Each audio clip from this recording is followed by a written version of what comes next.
We have today Kim Foster.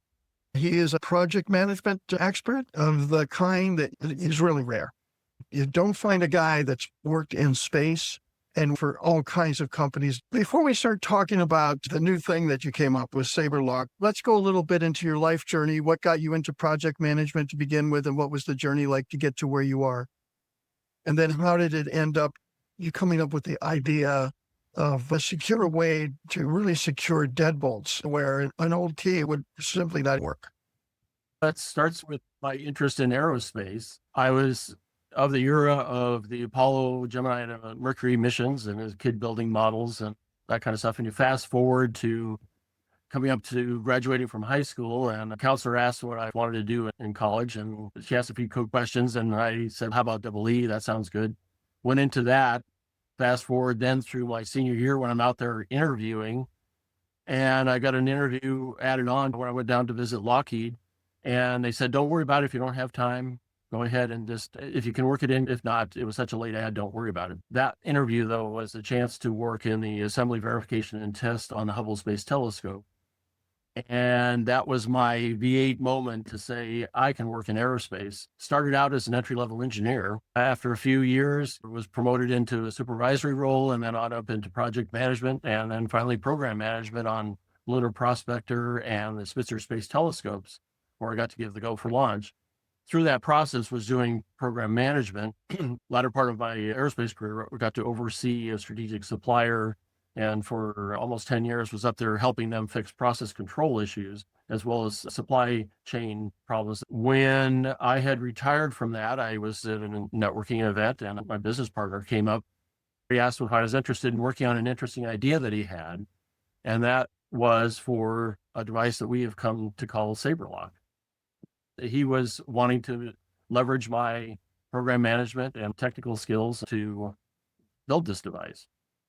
That's an amazing switch. But once you retire and you're looking for new things and new ideas, what got you into finding that the Saber Lock really had a meaning to you? What does it do? Why take that on? Getting a new product to market's pretty darn hard as it is. But why this product? It was intriguing, and I think you have to go back just two quick steps. One, I was a member of the local Oregon City Chamber of Commerce, and they had an entrepreneurial course that they offered. I was looking to do something else and not knowing what I would like to occupy my time with, my interests. And then coming along a guy that was having a product that he was developing and he was having some issues with it. My brother suggested that I talk with him about the job seeking end of things. After talking with this entrepreneur, he had a product that he was having a tough time getting out the door. And I helped him focus his attention on what do you need to do to put it into production. And went through that. That got me into a position mentally of thinking of doing some product design. And my business partner approached me and he had an idea. And that idea was born out of an experience that he had with an apartment manager who relayed a story where she got herself locked out of her apartment and locked her phone in the apartment as well. He asked her a few questions about that. And she said she was sitting there dumbfounded out in the hallway. And when her neighbor came, he asked her what was up. She relayed the story and he said, "I'll be right back." He went into his place, came out with a pair of lock picking tools, and within 5 minutes was able to get into her place. She was dumbfounded that she had been living next to this guy that could get into her apartment at any time. While she didn't have any particular worries about him, it made her aware of a vulnerability she didn't know she had. That got the gears going in my business partner's mind, and he approached me, and with my product experience, we embarked on this. That's the elements that get me here to this point. I think that is a big worry as far as having security. And sometimes there's family situations that could cause a reason to do it. But also we hear about all the home break-ins and things like that happen, sometimes violent. So having something that secures the door better than a deadbolt or makes the deadbolt impervious where they can't get past it. Oh, my goodness, just the lock picking tools you can pick up anywhere, like Amazon.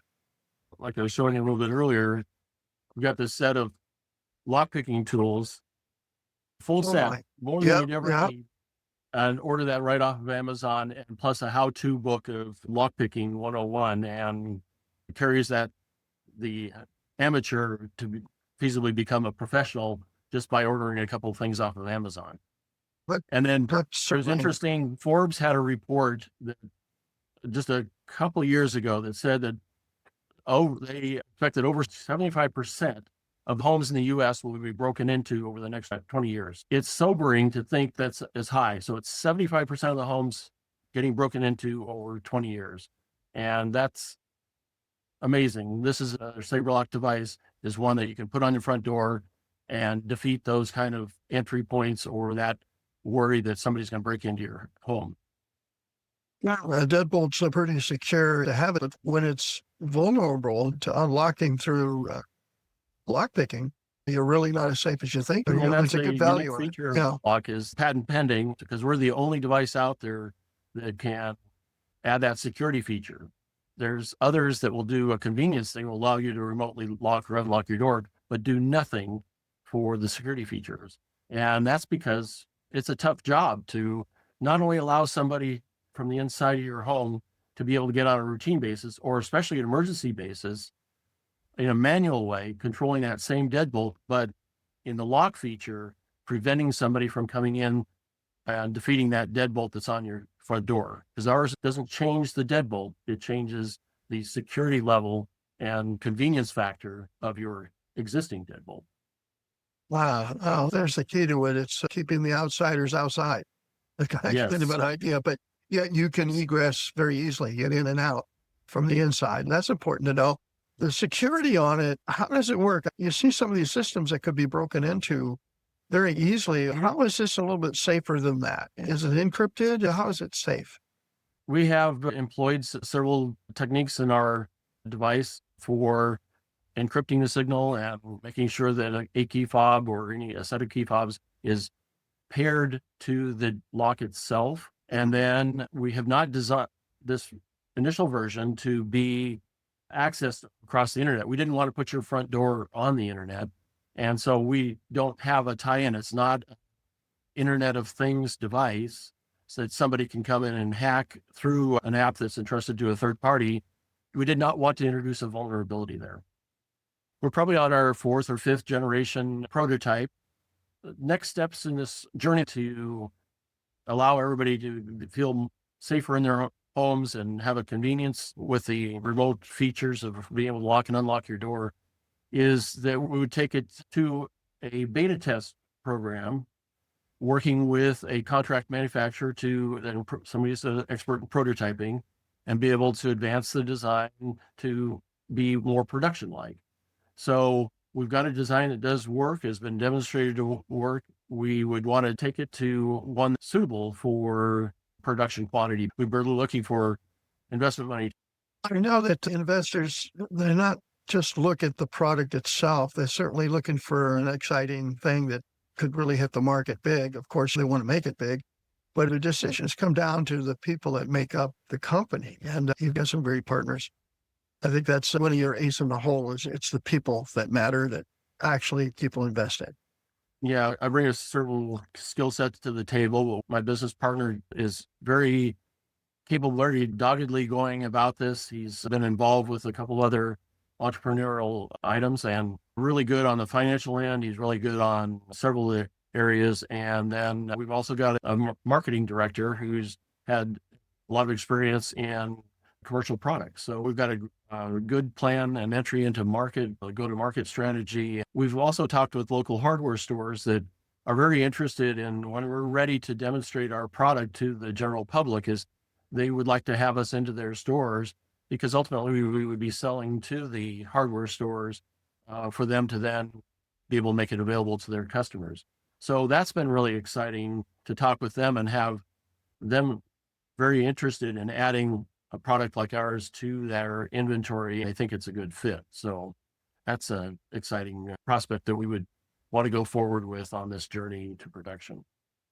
Once it catches on with certain groups of people that definitely have a very strong need and have recognized already the absolute need to have the highest security possible on their front door and it being affordable too. That's the thing that I know you've been working on. The actual price of getting it installed locally is pretty reasonable compared to anything else out there. especially for Well, the security it offers.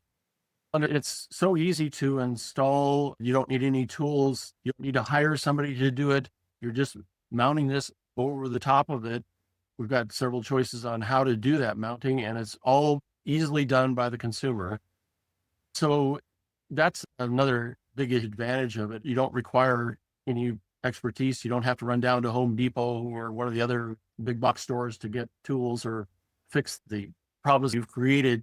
This just avoids all that. It's very handy from that perspective. Well, that's a big one because people look at the cost of things or how much time or how hard it is to do themselves. I imagine quite a few seniors would be concerned about that very thing. Oh, I've got to take my deadbolt apart. They may have trouble just finding a screwdriver and trying to figure out how to do it and do it right. And then what do you do from there? How Right. does this thing fit on? And this is so easy that even a senior could do it. Well, there are a lot of people out there who are looking after elderly relatives, their parents or grandparents, aunts or uncles, brothers or sisters. The interesting aspect of our device is that you could have a device in your own home. You can have a lock unit on your elderly relative's home. We have a way to pair a fob up to both of those so that you wouldn't have to carry around an extra fob. You could control your lock. You could also control your elderly relatives if you need to go in and check on them. That's another huge advantage. An activity that consumer can do themselves. They don't have to have any special skill or technique to do that. So that's a large area now is where people are taking care of their elderly relatives. There's also an interesting story of our local Rotary Club. Our president just was recently diagnosed with ALS, and I mentioned to him about our device, he said he would love that because as he's experiencing this disease, he's realizing that he can't get to the front door if somebody comes to visit or if he has in-home healthcare. With our device, he could unlock the door and allow the home healthcare provider in. And we've talked with a home healthcare nurse who they do a similar thing, but with keys. So the advantage of our device is that if a fob was lost, you can reset all that so that loss would never come back to somebody that could try to get into your home. So that's an easy feature to apply to something like home healthcare. There's also protecting people that are victims of domestic abuse. Our device could be put on their front door, then that extra security that somebody that still might have a key to their home would not be able to gain entry because our device is there to protect them. Oh, this is wonderful. The fact that it's not tied to the internet for security reasons and that it works off of a fob and that you have an encrypted system involved with it. That's an amazing device. What about if the door handle of the deadbolt's on the left side instead of the right side of the door? Does this thing work with it? Yes, and that was an interesting part of our development story. We worked with a local locksmith. We have questions like, how often do you have left-handed versus right-handed knotted doors, which changes the direction that the deadbolt travels for the lock function versus unlock function. So if you can visualize that, our device has within it a calibration function that you, upon initially mounting it on your door, would run that calibration and automatically figure out the handedness of your door. That translates into which direction the lock direction is versus the unlock direction. You just have to do that one time, and then it's going to work as well from then and going forward. It's kind of extreme things. One thing is figuring out something that's going to help people in general, security wise. The other thing is it's got to have been exciting to see these launches in space and what was going on. What was the most fun, exciting project that went up in space and what did it accomplish? Hands down, the Apollo moon landing was the biggie. But for me, I got to meet a few years ago at the 50th anniversary of the Apollo 11 moon landing, got to meet and talk with Buzz Aldrin. Nobody was taking advantage of this reception to talk with him. And I went up and I said, this is why I'm here. So I got to talk with him for about 5 minutes, tell him that they were the inspiration for my aerospace career. He asked questions about my experience on Hubble telescope and other things. Personally, my most rewarding mission was the Lunar Prospector mission. It was called the Faster, Better, Cheaper mission by NASA, part of the Discovery series. These were missions that could be made ready for launch within 2 years of contract go-ahead. We were able to launch the Lunar Prospector within 18 months of that contract. That included design, assembly, test, and launch operations. I was in charge of the spacecraft down at the launch site and got to give the go-ahead for launch for it. And it's one of those things that you plan, you make sure that everything's working, that you don't have any crosstalk between circuits that might cause problems in space. But it's that moment you launch it, it's out of your control now. And I had that thought looking up at it, and from Florida, I could see the moon. That's where it was destination was going to be. And you think, I hope we got everything right. And you just have that knowledge of all those things you need to test for, just hoping everything worked out right. And it did.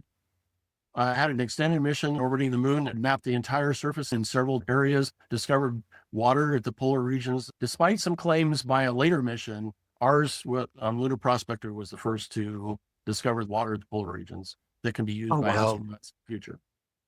Wow. Think 50 years later and you end up discovering new things. And the interesting thing about that Lunar Prospector mission was that it was such a small time scale and so few people working on it. You were given the authority and responsibility to carry out your areas of expertise and responsibility. Literally and figuratively could turn around to say, if you wanted to delegate some function, there was nobody standing behind you. You were the one, in a lot of cases, to be the person that implemented that, whether it was testing out something, whether it was integrating something, whether it was setting up, or when we had Lunar Prospector at the launch site, had a general say, we want to add these generator powered lights on to get better pictures of the launch, because it was a nighttime launch. And we had an instrument on board the Lunar Prospector that if it got hydrocarbon, it would destroy or greatly reduce the functionality of that instrument. I was the program manager. I told the general, no, it was not a power play. It was just knowing that we needed to preserve the functionality of our spacecraft and that instrument that was going to be so critical on the data that was going to be derived from its observations on the moon. It was something, and I had that authority. I had the backing. He knew that he didn't have to go around me to somebody else, and I was doing it for a good reason. As it should, really. Yeah. You had a million details, easily, a million details before that launch. And got it off in 18 months instead of 2 years. Yeah. Is that right? Yep. And saved $500,000 in the assembly, integration, and test area. It was that mindset of not only trying to do things quickly and inexpensively, but also if we needed to money into something, we had to have a review, of course. The mindset was, if we didn't need to spend it, we weren't going to just spend its sake. We were going to do only what was necessary. And there's a side story to that on a couple of devices that I introduced in the test program to save us a lot of money, but we may want to say that for another time, Mike. You're taking that type of experience, that kind of ethos, right into SabreLock, what you're doing there. Because you're looking at cost effectiveness, you're looking at consistency of the product. And it's another deal where there's a million different details. I guess that's true of any business, especially like the restaurant business. I know restaurant owners, having been one, that you feel like you got a million ways to lose money and 3 ways to control it.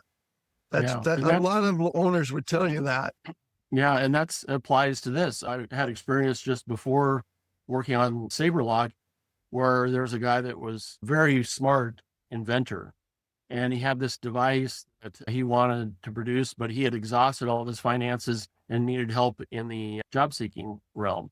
I asked a few questions of him. Why haven't you started producing your device? He had an infomercial. He had ready demos that were fully functional, and I showed it around to various places.